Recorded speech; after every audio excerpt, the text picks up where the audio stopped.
Di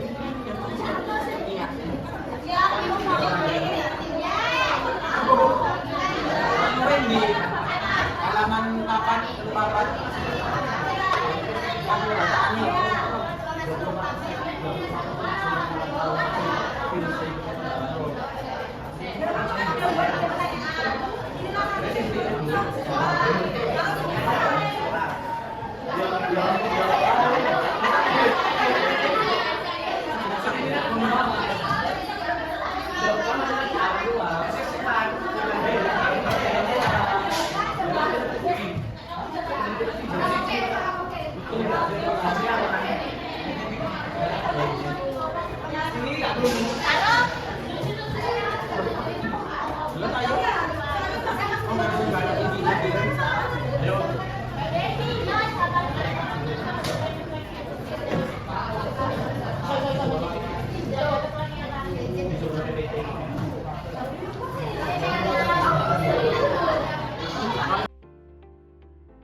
Pembelajaran kali ini tuh kita dapat mengetahui biar teknologi modern itu bagaimana, terus itu langkah-langkahnya bagaimana, terus dilakukannya di mana, dan itu juga menjadi gambaran kita bagaimana sih dunia luar itu dalam teknologi ini. Oke, terima kasih. Jadi terima kasih atas foto-fotonya.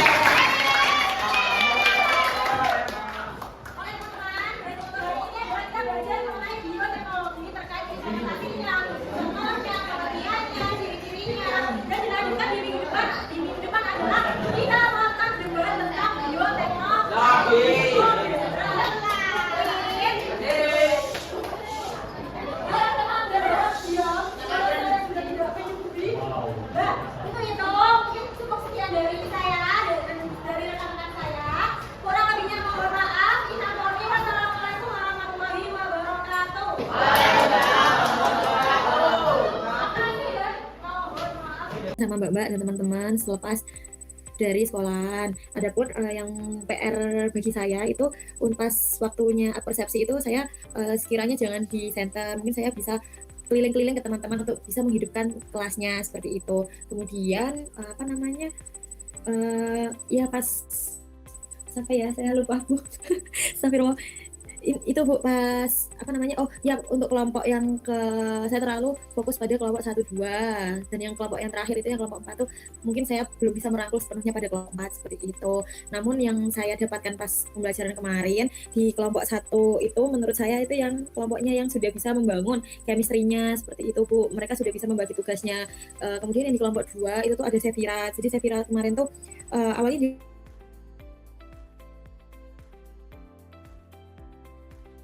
dia tuh biar paham dulu sehingga dia bisa menjadi pemantik untuk teman-temannya seperti itu. Jadi pas teman-temannya itu tuh dibagi sama Sefira, oh kamu tuh bagiannya ini, dan teman-temannya juga mau melakukan. Tapi yang di kelompok 2 itu ada 3 orang yang sibuk sendiri, cowok-cowok itu Bu. Ada Malik, terus ada Gading, yang satunya tuh saya tuh lupa, seperti itu masih main-main, masih nyanyi-nyanyi seperti itu. Kemudian yang di kelompok 3 itu ininya Aisyah, isi ketuanya. Yang di kelompok 3 itu ya alhamdulillah lumayan berjalan dengan baik, tetapi oh itu kelompok 4 Bu, ternyata yang si Aisyah itu. Terus ada ini Bu, anak yang dari luar Jawa itu Bu, siapa ya, Damian gitu. Nah, si Damian itu kurang bisa menerima lingkungannya atau seperti apa ya Bu, soalnya dia itu terkesan pendiam. Maksudnya sudah saya suruh ini ayo Mas ini dia itu cuma ya dan teman-temannya pun nggak bisa memaksa secara lebih. Kemudian ada Kayla juga di situ. Terus ternyata pembagiannya si Kayla sama si Damian itu tuh disuruh membuat mind mapping. Soalnya itu di kelompok 3 yang paling pojok sendiri. Saya kurang tahu namanya siapa. Tapi yang di kelompok 3 ini tuh yang bekerja tuh hanya 2 orang, Bu. Yang cewek yang pakai kacamata yang duduknya tuh di baris nomor 2, bangkunya Malik, tapi yang belakang sendiri yang pakai kacamata. Kemudian ada cowok juga itu lumayan bisa memperhatikan. Tetapi ada 2 cewek yang di barisan pojok sayap kanan, sayap yang dekat jendela itu, Bu, bukan yang jendela luar tapi jendela yang dalam. Itu dia tuh yapping, Bu. Yappingnya tuh dalam maksud dia tidak memperhatikan apa yang di dalam konteksnya, seperti itu, Bu. Mungkin dari saya seperti itu. Ya, ini terima kasih sebelumnya. Lalu kita lanjutkan ke Muti selaku observer dari kelompok 1. Nanti setelah itu mungkin boleh dilanjutkan pandangan Ibu terkait yang kami temukan itu bagaimana, Bu? Oke, Mbak. Sekarang observer 2 masih ada?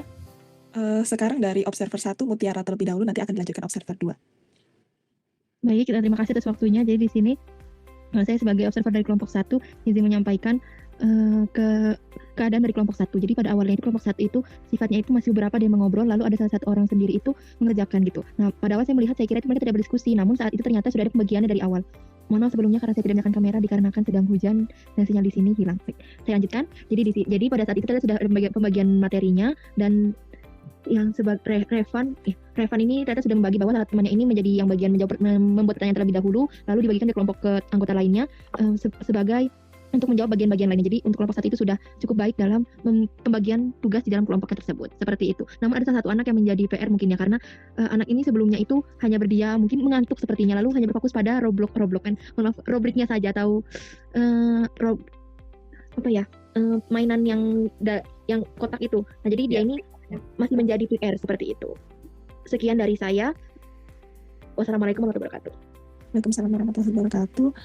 Ya mungkin boleh untuk sekarang adalah dari Ibu Novi terkait yang sudah ditemukan oleh guru model dan juga observer 1. Nanti setelah Ibu Muti akan dilanjutkan oleh 2 observer lainnya, Bu. Oke, berarti saya ya Mbak ya, baru observer 2 ya. Oke, Bu. Oke, mohon izin sebelumnya saya di sini sama-sama belajar ya, artinya panjenengan yang sudah menempuh pendidikan yang lebih jauh, teorinya juga lebih bagus daripada saya pribadi. Cuman kami karena mungkin banyak di lapangan saja, sehingga mungkin bisa sedikit istilahnya nanti dipakai kalau seandainya memang di dalam teori tidak ada, apakah harus diubah seperti ini dan seperti ngoten ya. Jadi mohon dari saya ini bukan berarti ilmu yang seutuhnya, tapi kita sharing dengan pengalaman yang saya alami gitu aja. Yang pertama, terima kasih Bu Indi yang bersedia sebagai guru model, karena tidak sulit ya Mbak, tidak mudah maksud saya untuk menjadi guru. Nah, untuk Mbak Indi sendiri memang di sini memang sudah menguasai siswanya, kemudian juga suara juga sudah lantang, cuman teknik-teknik aja dalam hal istilahnya memfokuskan siswanya seperti itu. Di awal persepsi itu yang dipakai, yang diambil kemarin adalah tentang video bayi tabung. Itu menurut saya sudah bisa mencuri perhatian anak-anak di awal sehingga mereka menyimak dengan baik. Cuman yang saya soroti itu satu di pojok itu, kalau tidak salah Rehan ya, kalau tidak salah itu sebelahnya Rohim, kalau tidak salah itu dari awal memang glosor gitu ya Mbak, atau tidur mungkin. Nah mungkin memang guru 1 siswanya banyak, mata kita cuma 2 ya, nggak bisa menguasai semua siswa. Memang kadang ketersut itu mesti ada aja. Seandainya ada yang seperti itu dan terlihat oleh kita pun bisa dengan cara mengingatkan siswa yang tadi di awal persepsi kok sudah glosor duluan itu, kalau kita terlihat, nah kalau nggak terlihat pun mungkin ya keterbatasan kita ya, karena memang kita cuma 2 mata saja. Jadi misalkan tadi bisa diingatkan Raihan untuk pindah atau untuk berdiri atau pindah tempat duduknya di tengah seperti itu. Jadi tidak tetap berada di pojok depan nomor berapa ya kemarin itu dekatnya Rohim, mungkin disuruh pindah tempat duduk di bagian tengah, sehingga nanti bisa gurunya ini ya mengingatkan saya, artinya saya juga harus ada apa dengan saya masih pagi kok sudah ngantuk gitu. Dan dikit-dikit memang sudah diingatkan, artinya yang tidur itu ini sudah guru modelnya sudah berusaha untuk membangkitkan semangat dengan cara ada ice breaking sedikit ya, fokus, kamu harus bilang siap gitu. Mungkin kalau kurang dari kata, anaknya kayaknya ini memang aktif-aktif ya, hiperaktif, mungkin bisa dengan menggunakan ice breaking, ada gerakan tangan dengan cara apa gitu, artinya tidak hanya bilang fokus aja biar tidak hanya di otak aja, tapi bagian fisik mereka juga siap menerima pelajaran gitu. Mungkin itu yang di awal persepsi. Kemudian ketika sebelum masuk ke tujuan pembelajaran, guru model juga sudah berusaha untuk memfokuskan apa perbedaan dari bioteknologi konvensional dan modern, akhirnya mengkaitkan, menghubungkan dengan materi yang sudah mereka pelajari sebelumnya. Agaknya mereka kesulitan ketika kaitannya bakteri dengan bayi tabung gitu ya, kayak Iya. kemarin walaupun saya tidak ada kelas, tapi sedikit saya menyimak di video itu, mungkin dijembatani artinya dari segi peralatannya bagaimana, kemudian dari segi jembatan untuk membedakan di antara dua itu yang tadi sempat saya dengar di awal gitu pada waktu sebelum menyampaikan ketujuannya. Terus jembatannya mesti alat, kemudian waktunya bagaimana, mungkin teknik yang digunakan, kenapa konvensional, kenapa modern seperti itu. Artinya ada jembatan kata-kata dari kita, jadi nggak langsung disuruh bedain, karena memang mungkin siswa mau menghubungkan ke sana kesulitan ya Mbak ya, bakteri sama kayak kata itu maksud saya. Orang kayak kata itu sulit, tapi kalau kita ada sedikit jembatan tadi, anak-anak mungkin bisa mengaitkan, mungkin seperti itu. Gitu Mbak. Kemudian saya juga setelah itu udah runtut, disampaikan tujuan pembelajarannya udah bagus. Itu penting sekali tujuan pembelajaran itu disampaikan, karena awal siswa disuruh ngapain, apa kita belajar apa, dan disuruh membaca. Saya pikir itu nggak kita yang baca, tapi ternyata siswanya yang baca itu juga akhirnya didengarkan dan siswanya juga menyimak. Beda kalau kita yang bacain, mungkin ada beberapa siswa yang nggak menyimak juga gitu. Setelah tujuan pembelajaran kemudian dilakukan pretest. Saat pretest itu ya mungkin anak-anak masih baru ya, kadang nggak semua mapel ada pretestnya, semua sip ada pretestnya, tapi ini ada pretest, mungkin anak-anak saya nggak bisa jawab, kesulitan ya, kerjakan apa adanya, nggak masalah. Di situ ada yang kurang fokus kayaknya pretestnya Malik ya kalau nggak salah, itu dia jalan-jalan ke depan apa itu. Iya Bu. Ya setelah menurut saya ketika disampaikan tujuan pembelajaran, kegiatan pembelajarannya apa aja, itu mungkin nanti di slide-nya Mbaknya itu bisa disampaikan sedikit-sedikit alur pembelajaran kita hari ini. Setelah tujuan kemudian ada pretest, setelah itu kegiatannya diskusi berkelompok, diskusi itu nanti disuruh ngapain apa aja, setelah itu presentasi atau satu apa, jadi ada skematis, artinya anak-anak itu dari awal sampai akhir aku untuk ngapain ya, itu udah tahu dari awal, jadi nggak Bu setelah ini ngapain Bu, maksud saya seperti itu, artinya anaknya dari awal udah dikasih tahu sama kita, menurut saya seperti itu, jadi dari awal ya diberi gambaran siswanya ngapain, dan di pertemuan satu ini dia harus menyelesaikan sampai tahap apa, begitu. Atau bisa jadi LKPD-nya yang sebelum dibagi ditampilkan nggak apa-apa, artinya nanti tahapnya fase ini sekian menit. Nah itu saya juga berkaitan dengan pembagian jamnya, mungkin bisa dikasih timer ya, entah timernya nanti otomatis atau tidak, yang jelas banyak kasih istilahnya timeline waktu pembagian diskusi sekian menit kurang lebih, artinya nanti anak-anak sudah waspada ya, sekian jamnya harus sudah selesai, nggak buru-buru nggak minta Bu sudah MBG-nya udah minta itu nggak boleh gitu ya, namanya saya tahu bisa ya pernah gitu pernah gitu. Kemudian mungkin saya secara global dulu yang pembagian kelompok. Nah saat pembagian kelompok alasannya mengapa dibagi menjadi 4 kelompok besar, mungkin saya ingin tanya dulu, karena kalau dalam jumlah yang banyak itu siswa juga akhirnya banyak yang nganggur di dalam pembagian kerja kelompok itu, misalkan terlalu banyak personil, akhirnya ada beberapa siswa aja yang mengerjakan, mungkin yang lainnya hanya nunut ya, bahasa Jawanya nunut kayak gitu. Nah itu mungkin saya bertanya di situ kan alasannya mengapa 4 kelompok, atau kenapa tidak lebih banyak lagi kelompoknya biar nanti bisa maksimal mungkin diskusinya. Terus yang berikutnya, ketika pembagian kelompok itu alangkah baiknya bangku itu sangat menentukan tempat duduknya siswa ya, artinya ketika mereka nyaman, kursi meja itu dengan jumlah siswa yang satu kelompok banyak, 2 bangku itu hanya beberapa diduduki sampai goncengan kursi itu kan nggak nyaman. Ada yang nggak cukup, akhirnya kelompokannya dia di belakangnya. Nah, kalau seandainya meja itu diberikan jadi 4, dimampatkan, memang kadang kita harus ikut membantu mereka untuk merapikan tempat duduknya. Kadang kenapa kalau nggak gitu, ya anak siswa kan nggak mau geser, biasalah rempong nggak gitu. Akhirnya dirapatkan kan duduk berkeliling, mereka bisa ikut semua. Jadi seperti itu. Mungkin ya. Terus habis itu di pembagian kelompok juga mungkin dikasih bukan peraturan, istilahnya kayak ketua kelompoknya siapa yang nanti membantu timnya membagikan tugas. Kayak tadi saya dengar Safira itu dengan cara dia sebagai leadernya, kemudian dia baca dulu siswa temannya itu tadi dikasih tugas ini dan itu dipaparkan dulu. Nah itu nanti kalau saya punya pikiran Kak Safira itu semua kelompok, jadi ada satu dalam kelompok itu yang dijadikan leader yang bisa membantu membagi tugas teman-temannya harus ngapain dulu. Nah itu nanti arahannya ada, jadi kayak Dami, Kaila punya tugas, dan disampaikan di awal jika ada kelompok yang anggotanya tidak kerja, nah gitu ya, nanti juga ada penilaian sendiri, artinya bukan penilaian kelompok tapi juga penilaian itu istilahnya diskusi kelompok itu dia kurang andil, tidak ikut andil, itu nanti juga mempengaruhi nilai kamu dalam diskusi, mungkin bisa disampaikan supaya anaknya aku nunutain nanti gak dapat nilai dalam kelompok, mungkin seperti itu ya Mbak. Itu ketika kelompok udah selesai, memang kita guru model sudah keliling, sudah menjembatani siswa-siswanya yang mengalami kesulitan, udah sampai nggak sempat duduk ya gurunya, memang artinya gurunya memang capek ini harus keliling gitu ya, memang harus seperti itu.